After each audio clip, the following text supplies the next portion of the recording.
Nepal HD television अब तपाईँ सँगसँगै।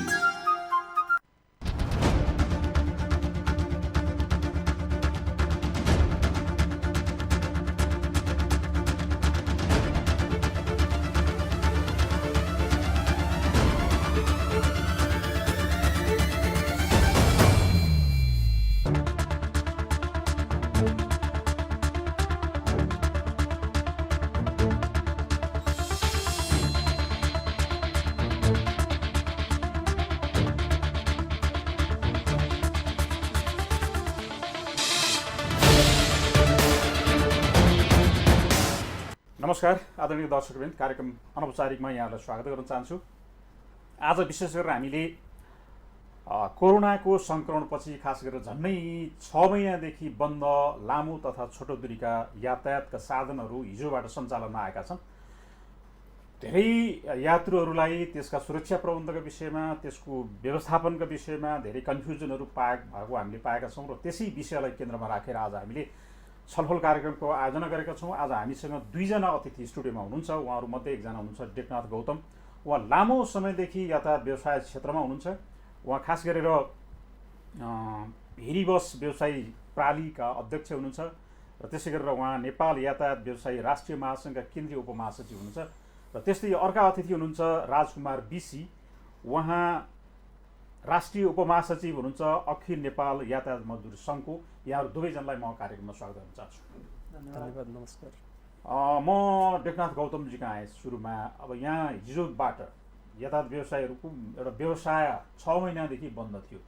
एउटा हिसाबले एउटा व्यवसायीको लागि एउटा आर्थिक भार, आर्थिक मार पनि पर्दै आइरहेको थियो। साथै जनताहरू या मजदुर यात्रुहरू पनि एउटा ठुलो समस्यामा थिए। एक ठाउँबाट अर्को ठाउँमा जान नपाएर एउटा ठुलो मर्कामा परेका थिए। हिजोबाट यातायात सुचारू भएको छ। यसलाई कसरी लिनु भएको छ र यसको व्यवस्थापन कसरी अगाडि बढाइराख्नु भएको छ? सर्वप्रथम त म यहाँलाई धन्यवाद दिन चाहन्छु।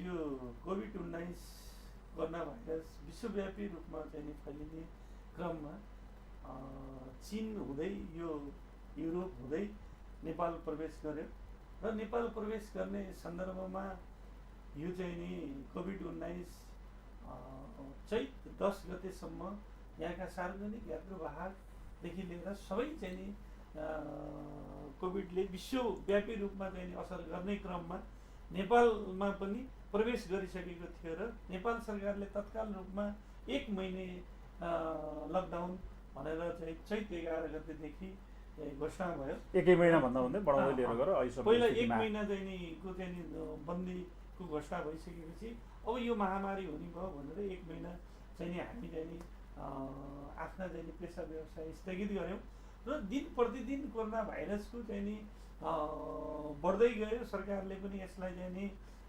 विभिन्न चाहिँ नि समयमा यसको चाहिँ लकडाउन पिरियड चाहिँ नि थप्दै गइसकेपछि यस क्षेत्रमा नेपालको यातायात क्षेत्रमा अहिले 10 खरब नेपाली मध्यम वर्गीय व्यवसायहरूको मध्यम वर्गीय पुँजी लगानी भएको छ। 10 खरब लगानी छ र त्यो 10 खरब लगानीमा प्रत्यक्ष रोजगार यसमा चाहिँ नि 22 लाख प्रत्यक्ष रोजगारीमा छन्, जसमा चालक, सहचालक, बुकिङ, कर्मचारी मजदुर र यससँग अप्रत्यक्ष रूपमा 45 लाख मान्छे यससित निर्भर छन् यो क्षेत्रमा। र यो क्षेत्रको लगानी भने विदेशी कुनै लगानी छैन, विदेशी कुनै सहयोग छैन र नेपालका स्वरोजगार 80% स्वरोजगार व्यवसायहरूले मध्यम वर्गीय चाहिँ नि जनताले यसमा चाहिँ नि लगानी गरेका छ र यसमा फेरि राज्यको चाहिँ नि नेपाल सरकारका बैंक वित्तीय संस्थाको 80% लगानी छ र यी स्वरोजगार व्यवसायहरूले 20% मात्रै लगानी गरेका छन् र स्वरोजगारी दैनिक गुजारा को पेसा बनेको छ। र तर यो क्षेत्रलाई अहिलेसम्म विगत लामा पहिला पनि यस्ता बन्दहरू, भूकम्प भयो, आन्दोलन भयो, 10 वर्ष जनयुद्ध भयो, त्यसपछि पनि धेरै कुरा सरकारले चाहिँ यसलाई सम्बोधन गर्ने क्रममा यो क्षेत्रलाई त्यति सम्बोधन भएको थिएन र निजी प्रयोजनबाट नै यो क्षेत्र सञ्चालन भएको थियो। जब अहिले यो कोरोनाको आक्रान्त जब बढ्यो र यसले चाहिँ नि गर्दा गर्दै हिजोको मितिसम्म 5 महिना 27 दिनको दिन हिजो असोज 1 गतेबाट नेपाल सरकार, नेपाल यातायात व्यवसाय राष्ट्रिय महासङ्घ, तीनटै मजदुर सङ्घ सङ्गठनको संयुक्त चाहिँ नि कमिटीले र नेपाल सरकारलाई चाहिँ नि हामी अब यो चाहिँ नि सक्दैनौँ, अब लकडाउन खुकुलो गर्न पर्छ भनेर नेपाल सरकारले भदौ 1 गतेदेखि खोल्ने भन्ने चाहिँ नि स्थानीय तहमा चाहिँ नि निर्णय भयो। तत्काल भदौ 1 गतेदेखि सेवा सञ्चालन गर्न स्थानीय तहमा हामी चाहिँ नि तयार भएर हामीले लामो दूरी पनि खोल्नुपर्छ भन्ने माग राखेका थियौँ र त्यो खोल्दा स्थानीय तह खोलेको 1 हप्तामै फेरि स्थानीय रूपमा चाहिँ नि कोरोना बसेर 47 जिल्लामा एकैचोटि निषेधाज्ञा स्थानीय प्रमुख जिल्ला अधिकारीलाई अधिकार प्रत्यायोजन भएर सबै फेरि ठप्प भयो र अहिले चाहिँ नि फेरि त्यसपछि निरन्तर यो 6 महिनाको पिरियडमा 80% व्यवसाय, स्वरोजगार र यसमा कार्यरत मजदुरहरूले दैनिक ज्याला गरेर जुन दिन गाडी हिँड्यो त्यो दिन भत्ता पायो, जुन दिन बुकिङ खोल्यो त्यो दिन चाहिँ नि पैसा पायो। र यो क्षेत्र के भयो भने विगत 1 वर्ष अगाडिदेखि 2 वर्ष अगाडिदेखि जब सरकारले यातायात क्षेत्र सिन्डिकेट भयो भनेर जब विगत लामो समयदेखिका यस क्षेत्रमा व्यवस्थित रूपमा सञ्चालन भएका सङ्घ समितिलाई यो सङ्घ समिति संस्था दर्ता ऐन 2034 मा रहेका सङ्घ समितिहरूलाई अब यो सङ्घ समितिमा रहन हुँदैन, यसले सिन्डिकेट हुन्छ, यसलाई चाहिँ सरकारको निर्णय अनुसार चाहिँ नि अब यो कम्पनीमा जानुपर्छ भन्ने नेपाल सरकारको निर्णय भयो र लामो छलफलपछि 1 वर्षको छलफलपछि नेपाल सरकारले नै ऐनमै संशोधन गरेर कम्पनी ऐन 2063 लाई संशोधन गरेर यी असीमित चाहिँ नि सेयर सदस्य रहने गरी हाम्रा देशभरिका 124 वटा ठुला समिति जहाँ चाहिँ नि हिजो सङ्घ समितिबाट सञ्चालन भएका तिनीहरूलाई हामीले कम्पनीमा रूपान्तरण गऱ्यौँ र कम्पनीमा रूपान्तरण गरिसकेपछि हिजो रहेका समितिले दिँदै आएका चाहिँ नि सुविधाहरू त्यो ऐन अन्तर्गत नभइसकेपछि अब यो कम्पनी ऐन अन्तर्गतका सुविधा मजदुरहरू, यातायात व्यवसायहरू सबैलाई दिनपर्ने हुँदा र यता सञ्चालन विधि पनि नेपाल सरकारले एउटा कार्यदल गठन गरेको थियो र त्यसले 6 महिनाभित्र त्यो चाहिँ नि सञ्चालन विधि यसमा कार्य गर्ने यातायात मजदुर, कर्मचारी, यसका चाहिँ नि व्यवसायहरूलाई चाहिँ नि यी कम्पनीहरू सञ्चालनको एउटा विधि बनाउने भनेर नेपाल सरकारको यातायात व्यवस्था विभागको चाहिँ नि डिजीको चाहिँ नि संयोजकमा कमिटी गठन भयो। त्यो कमिटीले जब काम गर्ने र छिटै नै चाहिँ नि यो यसको पनि विधि लिएर आएर यसलाई श्रम ऐन अन्तर्गत लिएर जाने, व्यावसायिक संरक्षण रूपमा चाहिँ नि कम्पनी ऐन अन्तर्गत यसलाई दिनुपर्ने सेवा सुविधा, उद्योग सरहको रुग्ण उद्योगको सेवा सुविधा दिने भन्ने प्रक्रिया हुँदाहुँदै देशमा चाहिँ नि कोभिड आयो। कोभिड आएपछि ती कुराहरू पनि सबै स्थगित भए।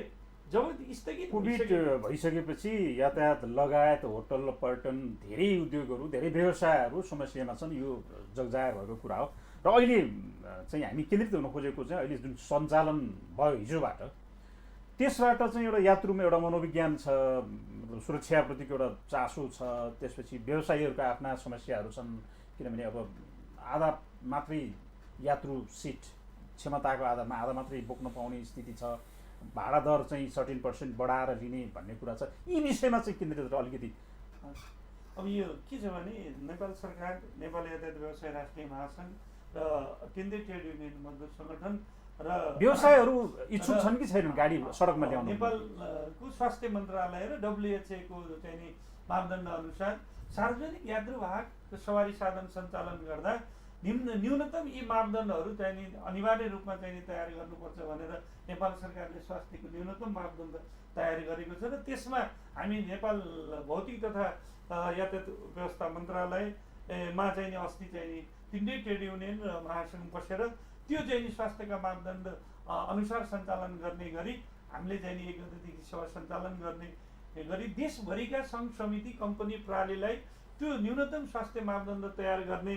भनेर चाहिँ नि निर्देशन भएको छ र त्यही बमोजिम सबैभन्दा पहिला जब चाहिँ नि आफ्ना बस पार्कमा काउन्टरलाई पहिला निर्मलीकरण गर्ने, बिहान चाहिँ काउन्टर खोल्नुभन्दा पहिला काउन्टर निर्मलीकरण गर्ने, काउन्टरमा बस्ने कर्मचारीले ग्लोभ लगाउने, फेस भाइजर लगाउने, मास्क लगाउने, पन्जा लगाउने र उसले काउन्टर खोलेर र टिकट सेनिटाइजर राख्ने, टिकटलाई सेनिटाइजरिङ गर्ने, यात्रुसँग चाहिँ नि पैसा लिँदा सेनिटाइजर गर्ने, सकेसम्म त्यो चाहिँ नि यात्रुले पनि त्यो चाहिँ नि सामाजिक दूरी कायम गरेर टिकट चाहिँ नि खरिद गर्ने र अब जब त्यो यात्रा गर्ने चाहिँ नि अवधिमा जब सवारी साधन चाहिँ नि पार्किङमा आफ्नो ट्र्याकमा चाहिँ नि खडा भएको हुन्छ, त्यो बेलामा त्यो गाडी निर्मलीकरण भएको हुनु पर्यो, सेनिटाइज गरेर निर्मलीकरण गरेको हुनु पर्यो। त्यसपछि प्रत्येक यात्रुलाई चढ्ने बेलामा त्यो गाडीको स्टाफले आफूले फेस भाइजर र सम्पूर्ण स्वास्थ्य मापदण्डका उपकरणहरू उसले प्रयोग गरेर प्रत्येक यात्रुलाई सेनिटाइजर गर्दै एउटा सिटमा एकजना यात्रु र सवारी साधनको बिलबुकको आधारमा 50% यात्रुलाई अहिले तत्काल चाहिँ नि चढाएर टिकट बुकिङ गरेर सेवा सञ्चालन गर्ने र यात्रा अवधिभर उसले मास्क प्रयोग गर्नुपर्ने, स्वास्थ्यमा ती गाडीका चालक परिचालकहरूले जुन चाहिँ स्वास्थ्य मापदण्डका चाहिँ नि यात्रुलाई अनुरोध गरेका हुन्छन् सोही अनुसार उहाँहरूले चाहिँ नि यात्रा गर्नुपर्ने। यात्रा गर्ने यात्रुहरूले अब चाहिँ मैले अलिकति कुरा राखेँ र अनि भाडाको सवालमा नेपाल सरकारले 50% वृद्धि गरेको छ र त्यही 50%मा हामीले चाहिँ नि बिलबुकको आधारमा 50% यात्रुमा डेढी भाडाको आधारमा चाहिँ नि यात्रु अहिले काठमाडौँ जानको लागि नेपालबाट काठमाडौँ जानको निम्ति कति तिर्नु पर्यो एउटा यात्रुले चाहिँ नि अब हामीसँग विभिन्न प्रकृतिका गाडी छन्। एउटा नर्मल सेवा छ, अर्डिनरी सेवा छ, त्यसपछि डिलक्स सेवा छ, त्यसपछि एसी सस्पेन्सर छ। एसी सस्पेन्सर एसीको भाडाभन्दा डिलक्सको भाडा 20%। नर्मल एउटा टिकट लिने यात्रु भने 1000 रुपियाँको टिकटमा एकजना नर्मल काठमाडौँ जाने यात्रुले नर्मल गाडी अर्डिनरी गाडीमा चाहिँ नि 50 सिटे गाडीमा चढ्नुभयो भने उहाँले 1500 तिर्नुभयो र अर्को चाहिँ नि डिलक्स गाडीमा जानु पर्यो भने 1800 तिर्नुभयो र सुपर डिलक्समा जानुभयो भने 2200 तिर्नुपर्यो। गाडीको प्रकृति त्यो सुविधा अनुसार र क्षमता अनुसार कुरा हो। म अब राजकुमार विशीजी कहाँ आएँ। अब यो हिजोबाट गाडी सञ्चालनमा आयो, गाडी सञ्चालन भइसकेपछि त्यहाँका मजदुरहरू, त्यहाँका चालक मजदुरहरू स्वाभाविक रूपमा उहाँहरू बढी जिम्मेवार हुनुहुन्छ, किनभने बस मालिक बस व्यवसायी भन्दा पनि त्यो गाडीमा सवार भइसकेपछि त्यो उनीहरूको नै हुन्छ, उनीहरूको व्यवस्थापन प्रमुख कुरा हुन्छ। सुरक्षा प्रबन्ध उनीहरूको पनि एउटा प्रमुख प्रश्नको रह्यो। त्यसपछि यात्रुलाई सुरक्षित ढङ्गले लैजान गन्तव्यसम्म पुर्याउनु पर्ने अर्को जिम्मेवारी रह्यो। यो व्यवस्थापन चाहिँ कसरी भइरहेछ, कसरी गरिराख्नु भएको छ? पहिलो कुरा त यहाँलाई धन्यवाद। यो जसरी हाम्रो यता राष्ट्रिय महासङ्घ उपमहासचिवले राख्नुभयो, उहाँले विषयवस्तु राख्नु भएको छ। कसरी भन्दा पहिलो कुरा लग्नलाई हामी टिकट काउन्टरमा जान्छौँ, यात्रुहरू गइसकेपछि उहाँहरूले टिकट काट्नुहुन्छ। टिकट काटिसकेपछि तपाईँको उहाँहरू गाडी चढ्न जानुहुन्छ। गाडी चढ्न जाँदाखेरि गाडी सेनिटाइजर भइसकेको हुन्छ। अनि तपाईँको चालकहरू ग्लोभ्स मास्क आदि सबै प्रयोग गरिसक्नु भएको हुन्छ र उहाँलाई पालो गरेर हामीले गाडीमा चढाउँछौँ। गाडीमा चढेपछि एकजना मान्छेले सामाजिक दूरी कायम गरेर हामीले उहाँहरूलाई कमसेकम तपाईँको गाडीमा चढाइसकेपछि एक सिटमा एकजना मान्छे राख्छौँ र हामीले के हो भने प्रत्येक प्यासेन्जरलाई मजदुरहरूले सेनिटाइजर गर्छ। सेनिटाइजर गरेपछि मास्क ग्लोभ्स लगाउनु भएको छैन भने हामीले नै व्यवस्था गर्छौँ, किन व्यवसायलाई हामीले अनुरोध गरेका छौँ मास्क ग्लोभ्सको पनि व्यवस्था गर्नुहोस् भनेर। लगाइसकेपछि उहाँहरू गाडीको सिटमा बस्नुहुन्छ। सिटमा बसिसकेपछि हामीले उहाँको गन्तव्यसम्म पुर्याउनुको लागि हामीले बाटोको बिचको रेसियोमा पनि कतै खाना नास्ता आदि इत्यादि केही गर्नुपर्ने छ भने पनि त्यसरी पनि पालो गरेर भिडभाड नहुने गरी हामीसँग समथिङ तपाईँको 40 जना अथवा 30 जना क्षमता भएको गाडीमा हामीले 15 जना मान्छे मात्र यात्रु हामीले राखेका छौँ भने उहाँहरूलाई पनि अलिक टाइम लगाएर पालो हामीले कमसेकम तपाईँको खाना नास्ता ठाउँहरूमा हामीले विभिन्न ठाउँमा सहज गराउँदा पनि त्यसरी गर्छौँ भने टाइम चाहिँ लस हुन्छ। त्यसरी सुरक्षाको मापदण्ड हामीले अप्नाएर हामीले चाहिँ उहाँहरूलाई भन्दैछौँ। हामीले व्यवसायसँग अनुरोध पनि गरेका छौँ। हिजोबाट हाम्रो सुरु कार्यान्वयन कति यो एउटा भनौँ न यो एउटा नियम त बनाइयो, एउटा सरकारले अथवा एउटा मापदण्ड त बनाइयो। खास गरेर यो गुनासो अधिकांश यात्रुहरूको गुनासो चाहिँ कर्मचारी अथवा त्यहाँका मजदुरहरूप्रति बढी, किनभने गाडी लाइनका मजदुरहरूको व्यवहारप्रति सन्तुष्ट देखिँदैन। यहाँले पनि कतिपय गुनासो सुन्ने गर्नुभयो होला। चिन्ता चाहिँ के हो भनेदेखि अब यो कार्यान्वयन पक्ष कतिको प्रभावकारी होला?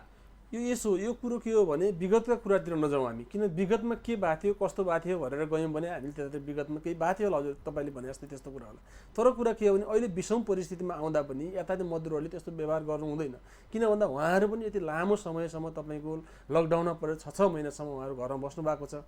उहाँहरूको स्वभावले किन भन्दा उहाँहरू रोजीरोटी गुमेको छ पहिलो कुरा। त्यो भइसकेपछि हामीले पहिलो कुरा त के हो भने यता मजदुर र यता व्यवसायहरूले उहाँहरूलाई कसरी तपाईँ सञ्चालन गर्ने भन्ने कुरा त निर्देशन गरिसकेपछि उहाँले त्यसो गर्नु हुँदैन।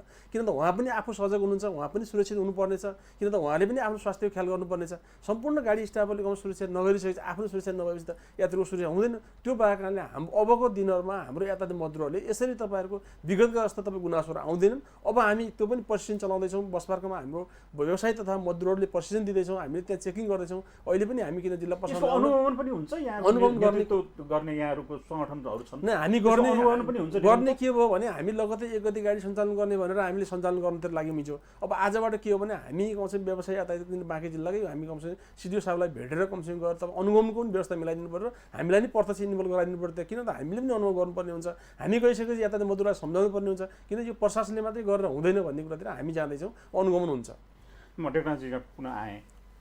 अब यो एक त 6 महिनादेखि थलिएका व्यवसायीहरू अब त्यो गाडी सडकमा ल्याउनको निम्ति पनि त्यसका टायर त्यसै त्यो मोबिलदेखि लिएर ठुलो एउटा त्यहाँ रकम खर्च गर्नुपर्ने अवस्था छ। त्यो त छँदैछ।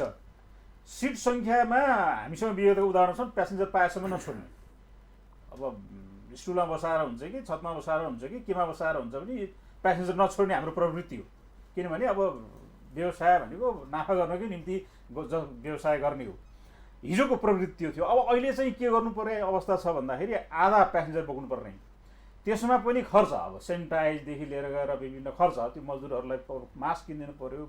अब त्यो अब अरू खर्च थप खर्च छन् यसमा। अब व्यवसायहरू हिजोदेखि नै मैले समाचारहरू सञ्चार माध्यममा सुन्दै थिएँ, काठमाडौँबाट चाहिँ कुनै काउन्टरमा त्यहाँ टिकट काट्ने मान्छे छैनन्। अनि टिकट काटेन जाँदाखेरि पनि आजलाई बस छैन, अब भोलि आउनुहोस् पर्सि आउनुहोस् भनेर कतिपय प्यासेन्जर फर्केका मैले त्यो समाचार सुन्दै थिएँ। यो अवस्था पनि अब त्यो मुनाफा राम्रो नहोला भन्ने चिन्ता नै होला। यो पक्षलाई चाहिँ कसरी म्यानेज गर्नुहुन्छ यहाँ? एकदम स्वाभाविक रूपमा यहाँले जुन प्रश्न उठाउनु भयो यो यथार्थ चाहिँ नि वास्तविक सत्य कुरो हो। किनकि अहिले पनि यातायात व्यवसाय यातायात मजदुरहरूले यो नाफा गराउन र यो सेवा सञ्चालनबाट केही मुनाफा होला भन्ने चाहिँ नि हामीले सोच बनाएकै छैनौँ। किनकि यो विश्वव्यापी कोभिड घाटामा त कसैले पनि व्यवसाय गर्न चाहँदैन। मैले राख्दै छु विश्वव्यापी कोभिड-19ले हामी चाहिँ सबै विश्व नै समाप्त हुने अवस्था सिर्जना भइसकेको हुँदा हाम्रो पनि दायित्व भएर नाफा नभए नि कम्तीमा राज्यलाई सहयोग गर्ने, यो विषम परिस्थितिमा चाहिँ नि राज्यलाई चलायमान बनाउने, यसलाई विस्तार चाहिँ नि उठाइयो भने भोलि यो क्रमशः चाहिँ नि यसले वृद्धि भएर जाँदाखेरि हाम्रो चाहिँ नि पेसा फेरि पुरानो ठाउँमा फर्किन्छ। यो कम्तीमा पनि यो विश्वास आर्जन गर्न सकियो, यात्रीको आर्जन। र मैले यहाँ के राख्दैछु भने यो 6 महिना पिरियडमा लगभग हाम्रो चाहिँ नि अब अहिले तत्कालको परिस्थितिमा मैले हिजो 1 गतेको परिस्थितिमा आफै स्थानीय रूपमा नेपालगञ्जको बस पार्कमा गएँ, जहाँ कि नेपालगञ्ज बस पार्कबाट 123वटा गाडी रात्रि सेवाका दैनिक सञ्चालन हुन्थे, जहाँ कि हिजो मात्रै चाहिँ नि हाम्रो देशभरि यहाँबाट चाहिँ नि नेपालगञ्ज बस पार्कबाट 17वटा गाडी मात्रै, त्यही पनि 50% यात्रु लिएर गयो भने 17वटाको मैले 7वटा गाडी भनेपछि हाम्रो 95% अझै गाडीहरू सञ्चालन हुने अवस्था छैन र यात्रुको चाप पनि छैन। त्यो जब 5% हिजो 1 गतेको परिस्थिति भयो, अब 2 गते क्रमशः हामी हेर्दै जान्छौँ र यो चाहिँ नि अहिले हामीले भन्दा नि लामो समयदेखि मजदुरहरूका चाहिँ नि रोजीरोटी चलेको छैन। कमसेकम मजदुरलाई त्यो गाडी एउटा चलिसकेपछि दैनिक गुजारालाई आयात हुन्छ र गाडीको चाहिँ नि खर्च मेन्टेन नभए, खर्च मात्रै मेन्टेन भएर बचेन भने नि गाडी कमसेकम चाहिँ नि त्यो रनिङमा भयो भने त्यो गाडी अपडेट हुन्छ। र हामीलाई चाहिँ नि नेपाल सरकारसँग हामीले यो लामो समयदेखि त्यो चाहिँ लकडाउन भयो र सबैभन्दा उच्च जोखिममा रहेको यात्रुवाहक सार्वजनिक क्षेत्रको यातायातलाई उच्च जोखिम सरहको सुविधा का लागि नेपाल सरकारसँग हामीले निकै लामो समयसम्म पहल गऱ्यौँ र नेपाल सरकारको बजेटमा पनि हामी उच्च जोखिममै सार्वजनिक यात्रुवाहकलाई उच्च जोखिममा परेको राखियो, मौद्रिक नीतिमा नै राखियो। तर जब कार्यविधि आयो, कार्यविधि आउँदा यात्रुवाहक स्थलमार्गलाई मध्यम वर्गमा चाहिँ नि राखियो र जुन उच्च जोखिमले पाउने पुनर्कर्जा र यो चाहिँ नि पुनर्तालिकीकरण लाई चाहिँ नि अहिले ब्याङ्क वित्तीय संस्थाहरूले पनि यो यात्रुवाहक क्षेत्रमा चाहिँ नि जुन नेपाल सरकारको निर्णय क्रियाशील रूपमा कार्यान्वयन गरेका छैनन् र त्यो पाटो त हामी अहिले चाहिँ नि नेपाल सरकारसँग र ब्याङ्क वित्तीय संस्थाहरूसित गर्दैछौँ। पहिला हामीले यो स्टेप अनुसार अगाडि बढाउँ भन्ने चाहिँ नि प्रक्रियामा छ। मुख्य कुरा चाहिँ अब बसले यातायात साधनले सवारी पाउनु पर्यो, यात्रु पाउनु पर्यो। अब यात्रुको चाप चाहिँ यो फेरि संवेदनशील क्षेत्र यातायात भनेको, किनभने हिजो पनि केही बन्द गर्नु पर्यो, विरोध गर्नु पर्यो, सबैभन्दा मार पहिलो एट्याक भनेको यातायात क्षेत्रलाई गरिन्थ्यो। यातायात बन्द भएपछि त्यो मुलुक ठप्प हुन्छ, गतिविधिहरू शून्य हुन्छ। यो गतिविधि भने यातायात सञ्चालन भएपछि मेची महाकालीको एउटा लाइफ लाइन, एउटा जीवन पद्धति सुरुवात हुन्छ। यो सुरुवात भने चाहिँ यातायातबाट सुरुवात हुँदो रहेछ। भोलि अब एउटा सुरक्षा अनुभूति दिलाउन सकियो भने, विश्वास दिलाउन सकियो भने त्यो एउटा त्यो जीवन पद्धति बढ्दै जाने र त्यसपछि यात्रुहरूको सङ्ख्या पनि बढ्दै जाने होला। र अहिले चाहिँ जस्तो अब तत्काल केही समय घाटामै भए पनि बस सञ्चालनमा ल्याएर सुरक्षा मापदण्डहरू अपनाउने कतिपय व्यवसायीहरू, यहाँहरू त एउटा जिम्मेवार हुनुहुन्छ, जवाफदेही हुनुहुन्छ। कतिपय व्यवसायहरू 50% भने पनि अब अलिकति पैसा आउँछ भने थप दे 2-4वटा अरू सिट भन्ने खालको पनि त हिजोको त्यो प्रवृत्ति त हो नि त। अलिक पैसाको लागि गर्ने हो, ब्याङ्कले मारेको छ उता पेले होला, अलिकति कमाउँ भन्ने त्यो नियतमा अलिकति प्रश्न हुने बित्तिकै फेरि त्यही असुरक्षा अनि फेरि त्यही यात्रुले चाहिँ अविश्वास, त्यसले गर्दाखेरि चाहिँ अर्को समस्या निम्तिने खतरा छ। त्यसलाई प्रति चाहिँ कति सचेत हुनुहुन्छ यहाँहरू? यहाँले एकदम सान्दर्भिक कुरा उठाउनु भयो। र अहिलेको जुन चाहिँ नि यो कोभिडको चाहिँ नि आतङ्क छ र कोभिडको जुन किसिमको चाहिँ नि उ छ, त्यसमा चढ्ने यात्रुले पनि त्यति नै सचेत हुनुपर्छ, सचेत छ भन्ने हुनुपर्छ र मजदुर पनि त्यति नै सचेत हुनुपर्छ, व्यवसायी पनि त्यति नै सचेत हुनुपर्छ। किनकि स्वरोजगार लगभग 80% यस क्षेत्रमा काम गर्ने भएको हुँदा स्वयं आफू पनि भोलि त्यो चाहिँ नि आफ्नो परिवारलाई पनि सर्छ भनेर पनि सचेत हुन्छन्। र अहिले जुन नेपाल सरकारसँग लामो छलफलपछि मजदुर ट्रेड युनियनहरूले पनि यसलाई चाहिँ नि अनुशासित ढङ्गबाट कार्यान्वयन गर्नेतिर चाहिँ नि हामी चाहिँ नि गएका छौँ। र यो चाहिँ नि मैले जहाँसम्म 90% कार्यान्वयन हुन्छ, कहीँ छिटफुट त्यो घटना होलान्, अब ती कुराहरूलाई पनि हामीले चाहिँ नि अनुगमनबाट चाहिँ नि रोक्छौँ। र हरेक स्थानीय निकाय र हरेक जिल्ला प्रशासन कार्यालयले नै अनुगमन गर्ला। र भोलिदेखि यो जुन चाहिँ नि आज हिजोदेखि सुरु भयो र आज हामी ट्रेड युनियन सङ्गठनका केही नेता साथीहरू र हामी व्यवसायहरू स्थानीय प्रशासनमा पनि जाने छलफल गरेका छौँ। र हामी बस पार्कमा यहाँनिर फेरि पनि प्रश्न कहाँनिर जोडिन्छ भनेदेखि मजदुरहरूमै गएर जोडिन्छ।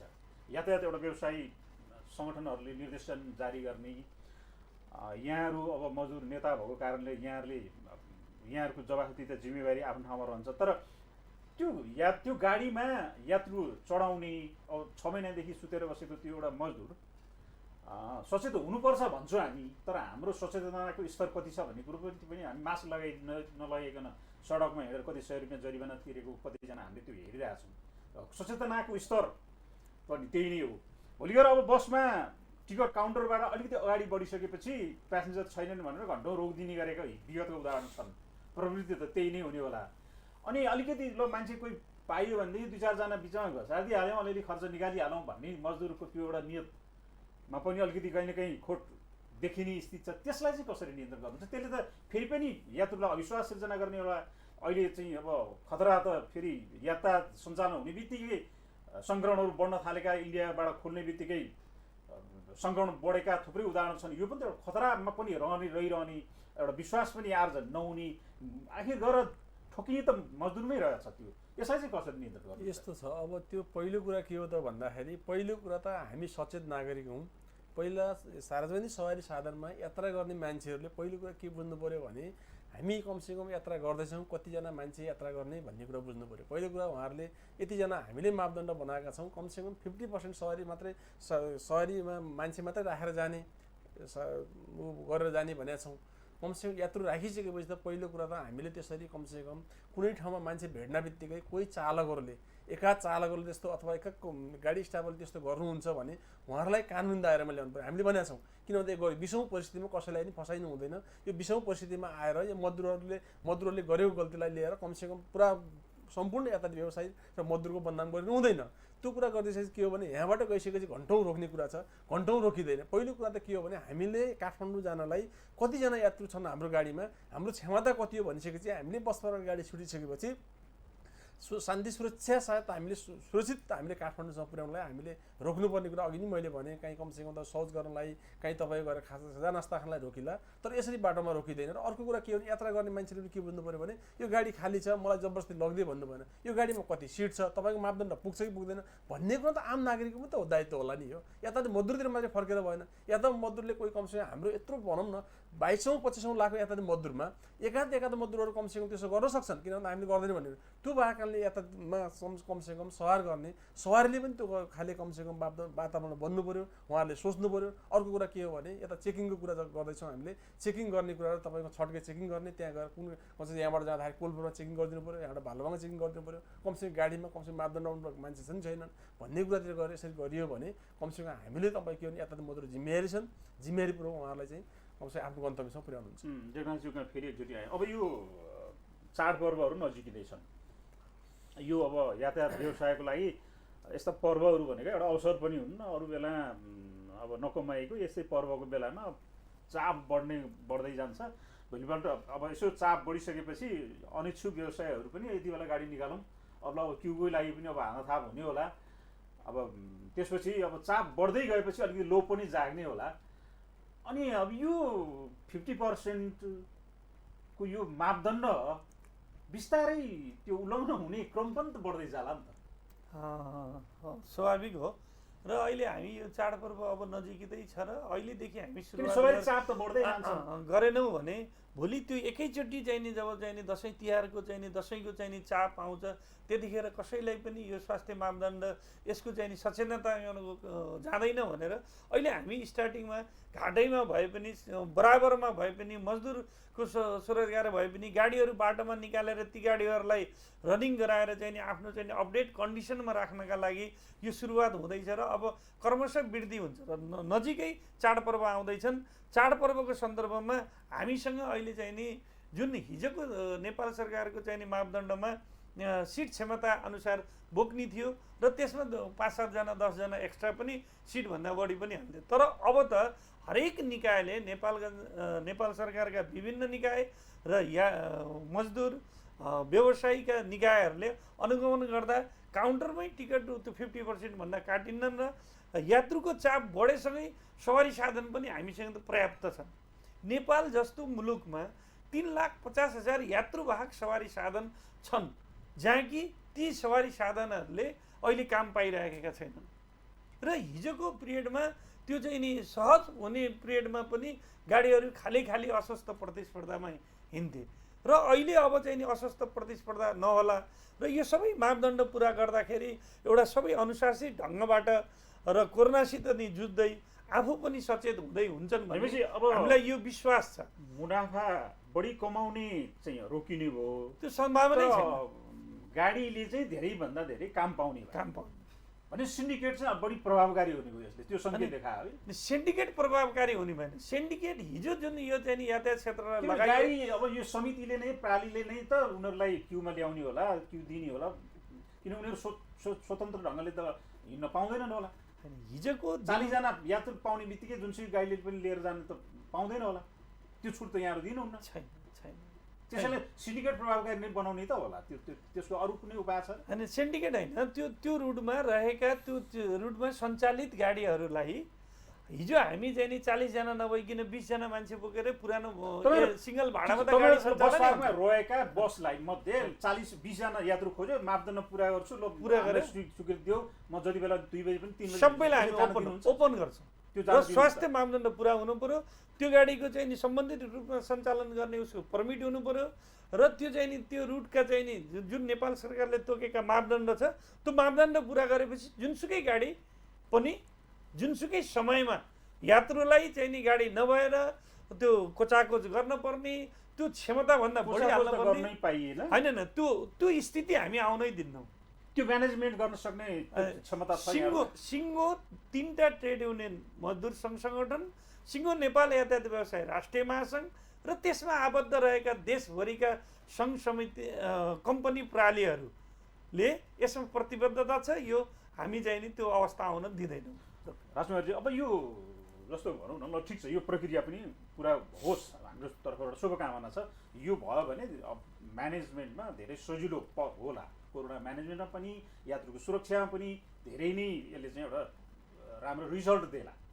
तर फेरि पनि मजदुरकै प्रश्नमा कतिपय कस्तो हुन्छ भनेदेखि जस्तो बाँकेको कुसुममा कुनै यात्रु छ, उसलाई काठमाडौँ जानुपर्ने छ, नारायणगढ जानुपर्ने छ, ऊ चाहिँ अब टिकट काट्न नेपालमा चाहिँ आउनु पर्यो, बिचबाट उसले चढ्ने चान्स भएन, त्यो म्यानेज गर्नुहुन्छ? म्यानेज हुन्छ। म्यानेज नेपालमा त्यो सुविधा त नपाउने भयो नि उसले। अब त्यसो हुँदैन, सुविधा पाउने भयो। किन भन्दा जस्तै हामीले जस्तै भने व्यवसाय उसले उपमासले राखे जस्तै कुरा के हो भने नेपालमा चाहिँ बस पार्कमा सबै मान्छे बस्दैनन्।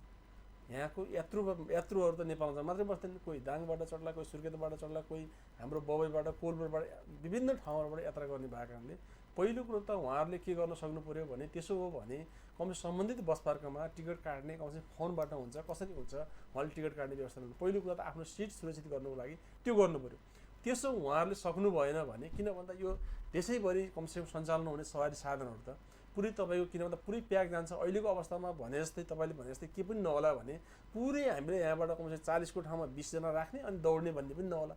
यो 20औँ परिस्थितिमा यात्रु कतिजना हुने, नागरिक कति कम सवार गर्छ त्यसमा भन्ने पनि हो। त्यो भइसकेपछि के हो भने बिचमा रोकेर उहाँहरूले कमसेकम गाडीको मापदण्डमा गाडी मान्छे छन् छैनन् भन्ने कुरातिर दिनु पऱ्यो। त्यो गरिसकेपछि कतिपय गाडीहरू खाली पनि दौडिराखेका हुन्छ, किन भन्दा उहाँहरूसँग 20को ठाउँमा 20 यात्रु नपाएको मान्छे 15 जना लिएर गएको छ भने 5 जना मेन्टेन गरेर जानु सुविधा प्राप्त पर्यो। त्यो गर्नु पर्यो। त्यो गरिसकेपछि हामीले के हो भने त्यसो हामीसँग पुरै 20 जना छ भने हामीले चढाउँदैनौँ। तर 20 जना छैन भने किन भन्दा हामीले चढाउँछौँ। किन भन्दा यात्रा गर्नलाई त जस्तै हामीले अहिले मापदण्ड बनाएको छौँ 20 जना मान्छे नभएर गाडी नचलाउने, किन भन्दा 40को ठाउँमा 20 भनेका छौँ। तर हामीलाई बाइचान्स त्यस्तो हुनसक्छ कि 15 जना मान्छे मात्रै हाम्रो सवार के अरे गाडीमा टिकट काट्यो भने हामी त गन्तव्य त पुर्याइदिनु पर्ने हुन्छ। त्यो भएकाले कतिपय गाडीहरू त्यस्तो हुन्छन्। त्यो भएकाले हामीले सुरक्षा दिनको लागि र उहाँको कमसेकम यात्रा सुरक्षित हुनको लागि हामीले यातायात मजदुरले पूर्ण भूमिका खेल्नेछौँ। धन्यवाद। अब हामी कार्यक्रमको अन्तमा छौँ, एकदमै अन्तमा। यो यातायात एउटा मजदुरको नेताको कारणले मजदुरहरूलाई अथवा यात्रुहरूलाई सुरक्षा सम्बन्धी केही भन्न चाहनुहुन्छ? स्वाभाविकमा के हो भने अहिले के हो भने यति बेला 20औँ परिस्थितिमा यातायात मजदुर साथीहरूले के गर्नु पर्यो भने हामी अहिलेसम्म 6 महिनासम्म सवारी चलाउन नपाएर, हामी रोजीरोटी गर्न नपाएर हामी कमसेकम घरमा थन्केका छौँ। थन्केको मजदुर साथीहरूले पनि यातायातलाई कमसेकम सञ्चालन गर्दा स्वास्थ्य मापदण्ड अपनाएर कमसेकम आफू पनि सुरक्षित रहने र यात्रुलाई पनि सुरक्षित बनाएर कमसेकम गन्तव्यसम्म पुर्याउने र यातायात व्यवसाय तथा मजदुर साथीहरूले कमसेकम सम्पूर्ण स्थानीय प्रशासनसँग सबैसँग समन्वय गरेर उहाँहरू अगाडि बढ्नुहुनेछ। उहाँलाई बढ्नको निम्ति कमसेकम यातायात मजदुर सङ्गठन तर्फबाट हामी कमसेकम आग्रह गर्दै मैले यति आफ्नो प्रकार छु। टेक्नोलोजीका अन्तिममा अब यो यातायात व्यवसायीलाई यात्रुको सुरक्षाको लागि अथवा यातायात मजदुरहरूको लागि केही सन्देश दिन चाहनुहुन्छ?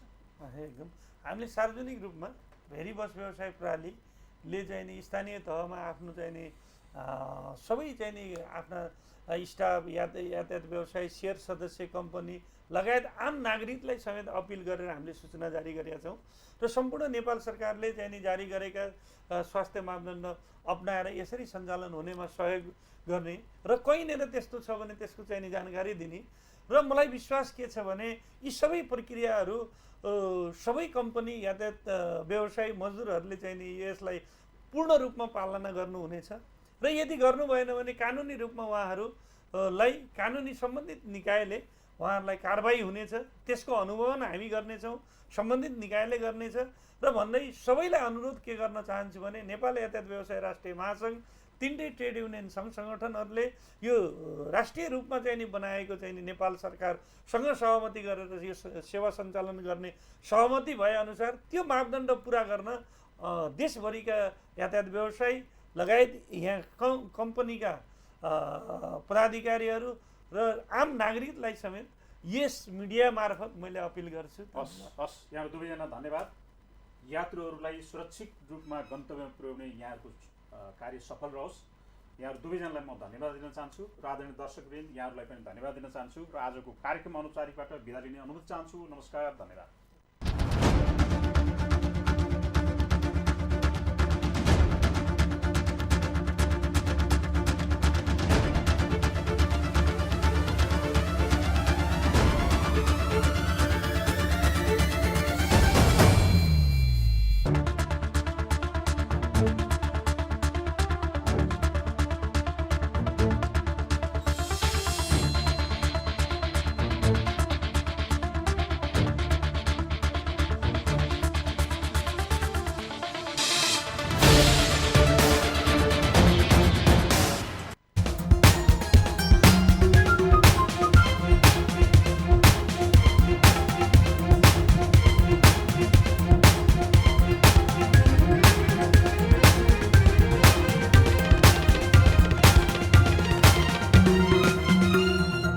जी नेपाल HD टेलिभिजन अब तपाईँ सँगसँगै